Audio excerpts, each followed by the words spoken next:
ऐसा ही टॉपिक था। बिल्कुल मैं ज़्यादा समय नहीं लूँगा। मैं देख रहा हूँ कि बोलने वाले बहुत सारे स्पीकर वक्ता यहाँ पे हैं, लेकिन मैं खड़ा हूँ तो ज़रूर अपने इस समय का सदुपयोग करूँगा। कुछ शब्दों में अपनी बात ज़रूर रखूँगा।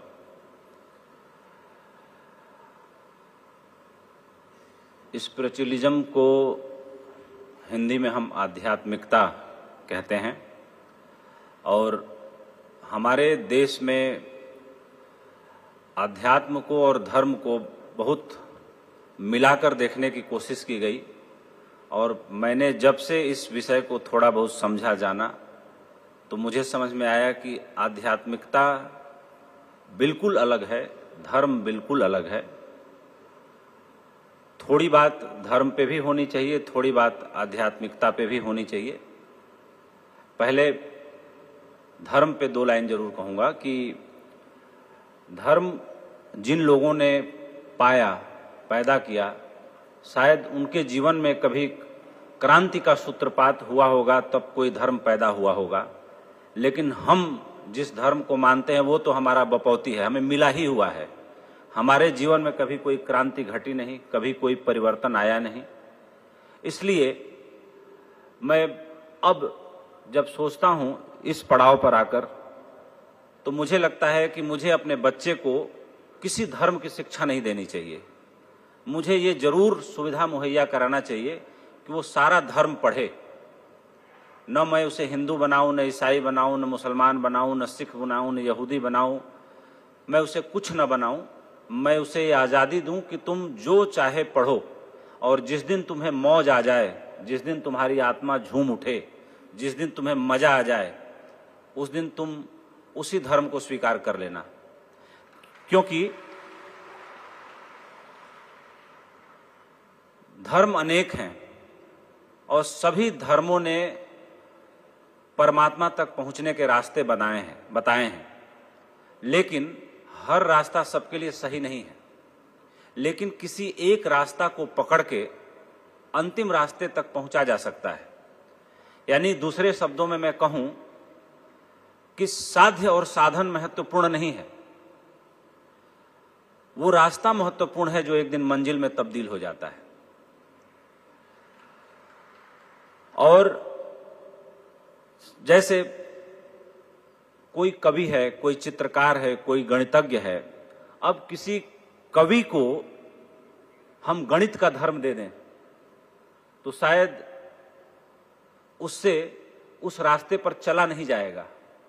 कवि का मन बड़ा निर्मल है, बड़ा कोमल है। वो गणित के दुरूह सवालों को और समीकरण को और पहेलियों को शायद सुलझाते सुलझाते फेल हो जाए। हम सबके जीवन में ऐसा ही होता है। अभी कल एक घर में मैं मेहमान था बंबई में, तो मैंने उनसे पूछा कि आपने आईआईटी मद्रास से लगभग बहुत अच्छे स्कोर से आपने मैकेनिकल इंजीनियरिंग में डिग्री ली, बाद में आप सिविल सर्विसेज में आए और आपने वहाँ भी अच्छा स्कोर किया। तो जो मैकेनिकल डिग्री की जो आपने शिक्षा ली, उसका अब तक के किसी जीवन में इस्तेमाल कर पाए? तो उन्होंने कहा कि मैं बार बार सोचता हूँ कि फिर मैंने इंजीनियरिंग की पढ़ाई क्यों की थी अगर सिविल सर्विसेज में आना था। हम सब कहीं न कहीं इतना ही उलझे हुए हैं, भटके हुए हैं। एक संत किसी घर में मेहमान थे, तो जब वो घर में गए तो घर ऐसा बना था कि घर के जंगले से चौराहा दिख रहा था। दो बच्चे खेल रहे थे।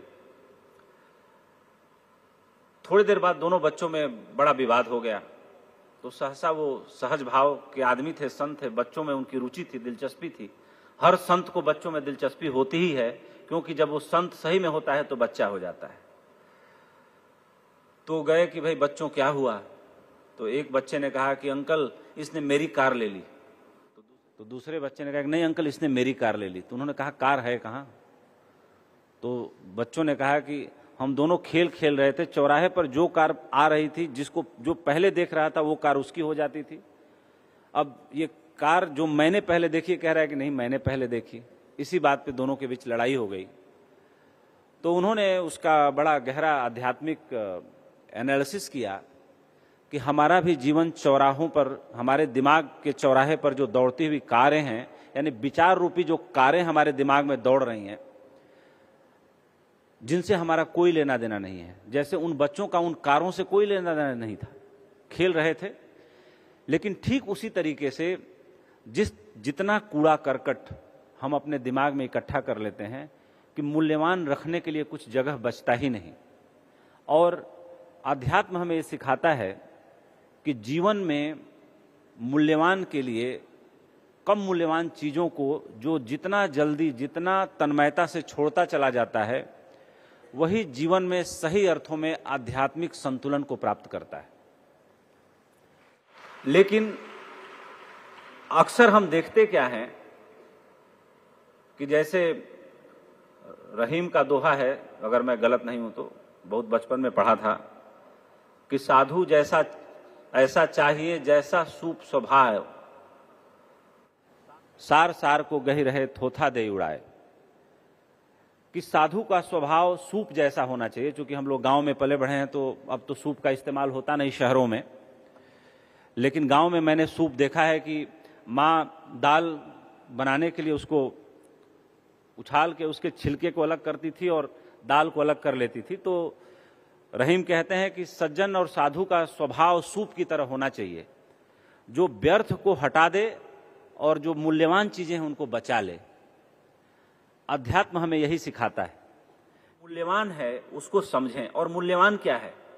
मूल्यवान ये है कि अगर हमारे किए किसी एक कृत्य से किसी के चेहरे पे मुस्कान आ जाए, अगर हमारे किए किसी एक काम से समाज को इतनी सी गति मिल जाए, वो मूल्यवान है। हम रास्ते पर पड़ा कंकड़ पत्थर उठा के किसी के लिए रास्ता साफ कर दें, हम रास्ते पे पड़ा हुआ एक कांटा उठा के किनारे कर दें, हम किसी का आंगन ही बुहार के आ जाएं, यही अध्यात्म है। इसके बियॉन्ड जितना कुछ है वो सब कर्म कांड है, जिससे मुझे लगता है कि जीवन में कूड़ा कचरा के अलावा कुछ इकट्ठा नहीं होता।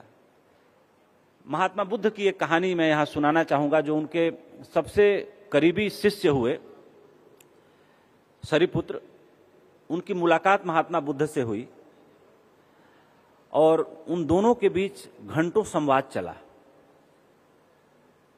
तो महात्मा बुद्ध से उन्होंने एक सवाल पूछा और उस सवाल के उत्तर के बाद उन्होंने अपने पूरे जीवन की सीखी हुई सारी विद्याओं को सबके सामने, अपने शिष्यों के सामने कहा कि इतनी गूढ़ और सरल बात को इतना सहज तरीके से बुद्ध ने समझाया कि अब इसके बाद मुझे लगता है कि मेरा पूरा जीवन व्यर्थ गया, मैंने पूरा इतना जीवन व्यर्थ गंवा दिया। और वो सवाल क्या था?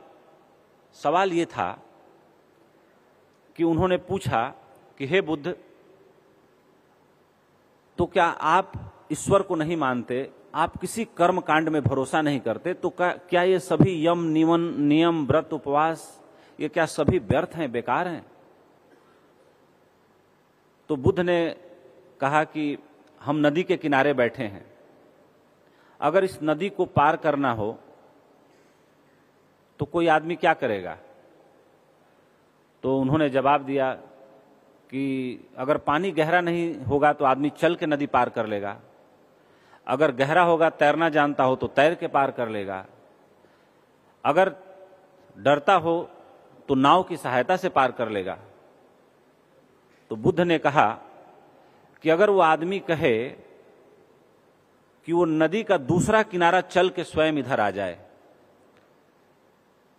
तो सरिपुत्र ने कहा कि फिर तो वो मूर्खी होगा जो ऐसा कहेगा। तो बुद्ध ने कहा कि हम पूजा पाठ व्रत नियम करके क्या मांगते हैं? यही तो मांगते हैं कि जो नेचुरल प्राकृतिक तरीके से संभव ना हो वो चीजें हो जाएं। हम इसी बात के लिए तो व्रत रखते हैं कि बेटा हमारा अच्छा व्यापार कर ले, रातों रात हमारे पास धन आ जाए, हमारे जीवन की सारी तकलीफें बाधाएं दूर हो जाएं। हम मांगते क्या हैं? हम यही तो मांगते हैं। हम करते ही व्रत क्यों हैं? कुछ मांगने के लिए। और परमात्मा के सामने जिस दिन मांग खड़ी हो गई, उस दिन परमात्मा की पूजा कैसी? उस दिन फिर धर्म के प्रति आस्था कैसी, जहां मांग खड़ी हुई? फिर बुद्ध चौराहे पर खड़े हैं, एक भिखारी भी चौराहे पे खड़ा है, लेकिन दोनों में बड़ा मूलभूत अंतर है, धरती आसमान से भी ज्यादा का अंतर है। भिखारी कौड़ी कौड़ी जोड़ के सम्राट बनना चाहता है और एक सम्राट सब कुछ छोड़ के कटोरा लेके चौराहे पर खड़ा है एक वक्त की रोटी के लिए। ये अंतर है। यहां बुद्ध बताते हैं कि आध्यात्म क्या है, और यहां जिस भिखारी के कटोरे में हम लोग भी 2-4 सिक्के डाल आते हैं, वो बताता है कि संसार क्या है। बस एक छोटी सी कहानी के लिए टाइम का नोटिस मिल गया है मुझे। एक छोटी सी कहानी जो मैं सोच के आया था कि जरूर सुनाऊंगा, तो उसको सुनाऊंगा फिर मैं। कहानी यह है कि महाराष्ट्र में एक एकनाथ बहुत बड़े संत हुए, और संतों की परंपरा में मैं एकनाथ जी को बहुत ऊपर रखता हूं। जैसे अगर कहा जाए कि इस भारत में कृष्ण, राम, इन सब लोगों को छोड़ के संतों की परंपरा में देखा जाए तो नंबर 1 पे मैं बुद्ध को रखना चाहूंगा, महावीर को रखना चाहूंगा, कबीर को रखना चाहूंगा, मीरा को रखना चाहूंगा, रैदास को रखना चाहूंगा, एकनाथ को रखना चाहूंगा। ये सारे उसी परंपरा के संत हैं। एकनाथ जी के यहां एक लड़का आया करता था, बहुत होनहार था, बहुत सारे सवाल पूछा करता था उनसे। एक दिन उसने एकनाथ जी से क्षमा मांगते हुए एक सवाल पूछा कि गुरुजी, मैं आपके संसर्ग में आके आधा संत तो बन ही गया हूं, लेकिन कभी कभी मेरा मन किसी सुंदर स्त्री को देख के, सोने चांदी के सिक्कों को देख के, बाजार की चमचमाती रौनक को देख के फिसल जाता है।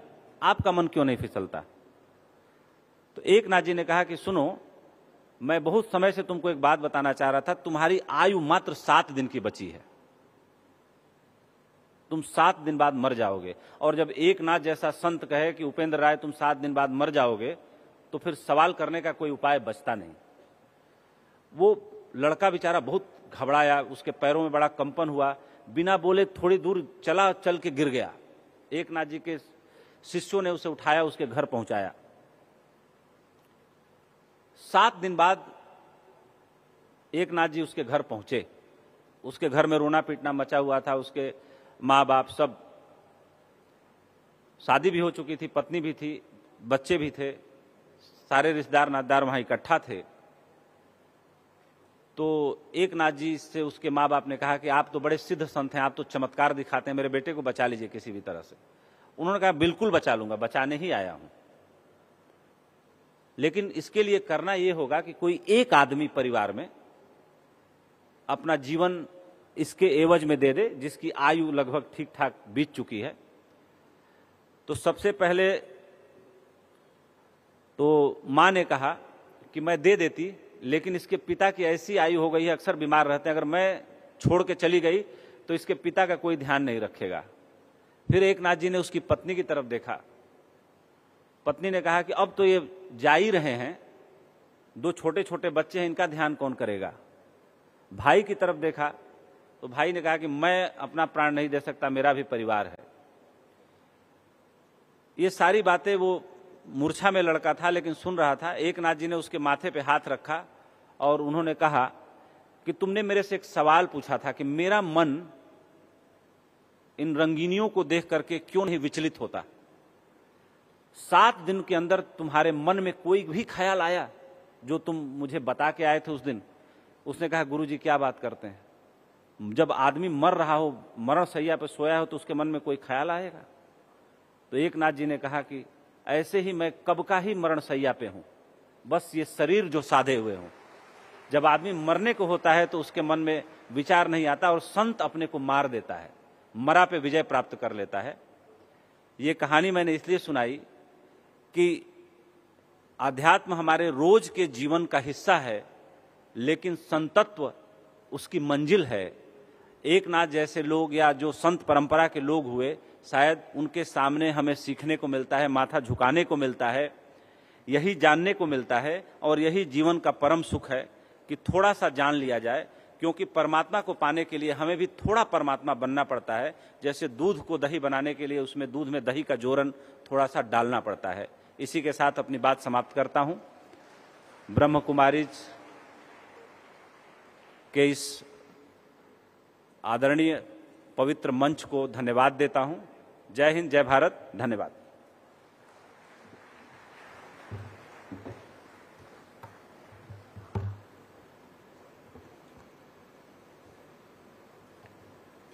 बहुत बहुत शुक्रिया, बहुत बहुत शुक्रिया आदरणीय भ्राता उपेंद्र राय जी का। छोटी सी उम्र में आपने उन ऊंचाइयों को हासिल किया है, ये हम आपके वक्तव्य से भी समझ पा रहे हैं। और अब मैं आपको आमंत्रण दे रही हूं, मंच में आगे की ओर आएंगे और सम्मान ग्रहण करेंगे। और उसके लिए राष्ट्र चेतना पुरस्कार आप प्राप्त करेंगे। मैं आमंत्रण दे रही हूं, आदरणीय मृत्युंजय भाई जी को आएंगे सामने और भ्राता उपेंद्र जी का सम्मान करेंगे। Rashtra Chetna Puraskar presented to doctor Jagdish Chandra edit on spirituality for clean and healthy society at our Shantivan campus Abu Road, Rajasthan, Bharat, from 4th to 7th October 2024. We feel very proud and honored to present you with Rashtra Chetna Puraskar Award for sincere and dedicated service in promoting the true spirit of media. We recognize your commitment and high standards towards ethical and well-informed journalism and acknowledge your significant role in informing, educating, and enlightening the masses. Your courage and resilience in overcoming different barriers and forging solutions out of challenges is worthy due acclaim and recognition. Presented by Brahma Kumaris Ishwari Vishwavidyalaya, Shantivan Campus, Abu Road.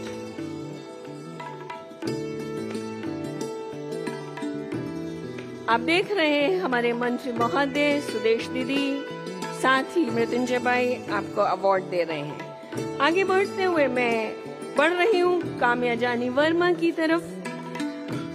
आप भी इस राष्ट्रीय चेतना पुरस्कार के लिए आमंत्रित हैं। आप प्रभावशाली व्यक्तित्व की धनी हैं, फाउंडर ऑफ कर्ली टेल्स, स्वादिष्ट भोजन, यात्रा अनुभव, जीवन शैली के बारे में आप हमें राय देती रहती हैं।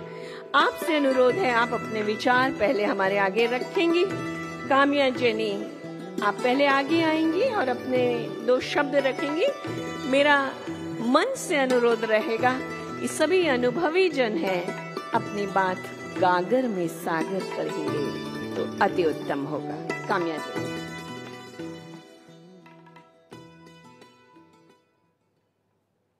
तो भारत एक्सप्रेस न्यूज नेटवर्क के सीएमडी श्री उपेंद्र राय को यहां पर सम्मानित किया गया, राष्ट्र चेतना पुरस्कार से उनको नवाजा गया। और आपने श्रीमान उपेंद्र राय जी के विजन के बारे में भी, उनकी बातों से आप समझ गए होंगे कि अध्यात्म को लेकर भी उनकी कितनी रुचि है।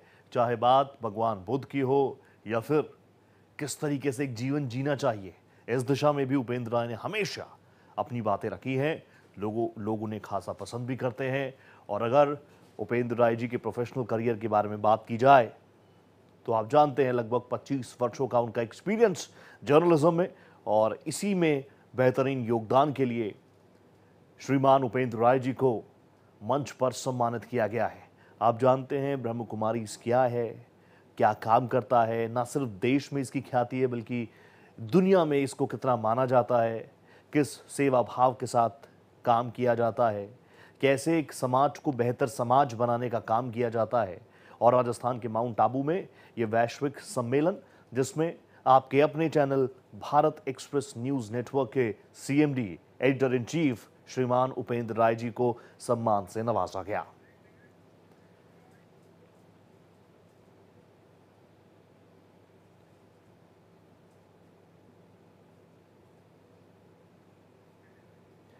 तो ये तस्वीरें, सीधी तस्वीरें मंच से हम आपको दिखा रहे हैं। न सिर्फ देश के बल्कि दुनिया के 15 देशों के कई डेलीगेट्स यहाँ पर मौजूद हैं, खास लोग यहाँ पर मौजूद हैं जिन्होंने अपने अपने क्षेत्र में, अपने अपने काम में, अपने अपने कार्य क्षेत्र में बेहतरीन काम किया है। और आज सुबह ही इस कार्यक्रम का उद्घाटन किया भारत की महामहिम राष्ट्रपति द्रौपदी मुर्मू जी ने। राजस्थान के चीफ मिनिस्टर भजनलाल शर्मा मौजूद रहे, राज्यपाल मौजूद रहे। और अभी आपने भारत एक्सप्रेस के CMD editor in chief Upendra Rai के संबोधन को भी सुना। आइए अब आगे बढ़ते हैं, आपको दिखाते हैं आपका फेवरेट सेगमेंट, आपका शहर आपका रिपोर्टर।